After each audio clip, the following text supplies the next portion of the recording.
Hi, my name is Tim Haynes here at Genesis of Fairfield in Fairfield, Connecticut, and today I'm going to go over the 2023 GV60 main menu. The first section here is the EV section, so it goes over all the electric components here. A couple things include next departure time, which has to do with scheduled charging. So if you live in a state that has on-peak and off-peak charging, you can schedule at either only off-peak charging times or predominantly during off-peak charging times. If we go back here, if you use the vehicle to load charger, this is the percentage you will have left when you're done using an appliance. It's the minimum charge that you'll have so that the appliance will turn off and not take away all the juice from your car. This is the battery percentage, local charging stations, the amount of range you have when the AC is on, the amount of range when the AC is off. And then over here we have a couple settings that are important. I normally put the maximum charge for both AC and DC to 80%. It's just usually better for the life of the battery. The battery conditioning mode here, as many of you know, batteries will function best at an optimal temperature. In the winter, it's usually not going to be an optimal temperature. So what this car does, when you use the built-in navigation system, which we'll get to in a second, if you put in a charging station, it will automatically adjust the temperature of the battery so that by the time you get to the charging station, it will be at an optimal temperature. This is the other section of note. This determines when you want to leave the charging port locked versus unlocked. So you have the option while charging. So when the charging starts, it locks. When the charging is complete, it unlocks. Always is to keep it always locked, and then do not lock is to keep it never locked. So that is the EV section. The map here is literally just the map. I'm going to deactivate the pop-up here for a second. And then you also have destination.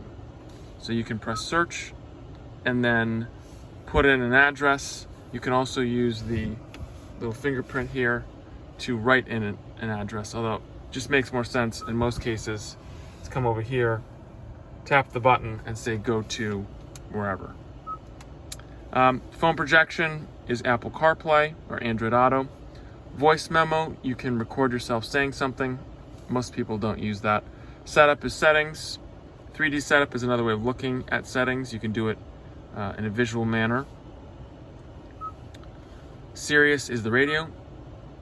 So on the radio here, you can make some preset favorites by pressing the star. And then over here, you can adjust the presets, scroll through your preset favorites by going left and right.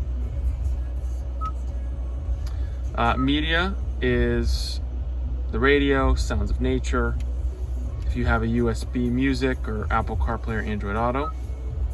Phone is to connect for Bluetooth. HD radio data I wouldn't really use much. That has to do with traffic. And then your climate system, you can adjust the climate system from here as well. On the next page, you have the seat, which is pretty interesting. So if you go to the driver's seat, you have the Ergo Motion seat. Ergo Motion is basically a massaging chair. So under comfortable stretch here, you can adjust the intensity and the session length.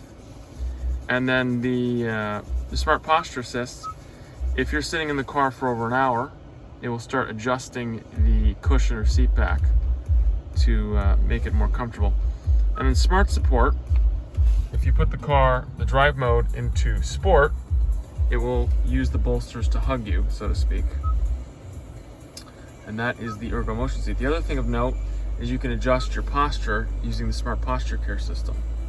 So you put in your information, your height, your weight, your inseam, and it will pick up a position that's good for your posture. So that is the seat. Then you have the quiet mode. You can make it so that it's completely quiet in the back and low in the front for either radio or media. Connected services is for the Genesis Connected Services. It's mainly used for vehicle diagnostics, although this one hasn't been activated yet. In valet mode, again, it hasn't been activated yet, but you can put in a PIN number so that if you give the car to a valet, they can't access your personal information. And the last two are notifications, and then a manual for the navigation system, which you can scan the QR code of. Well, that's it for the video. Thanks for watching.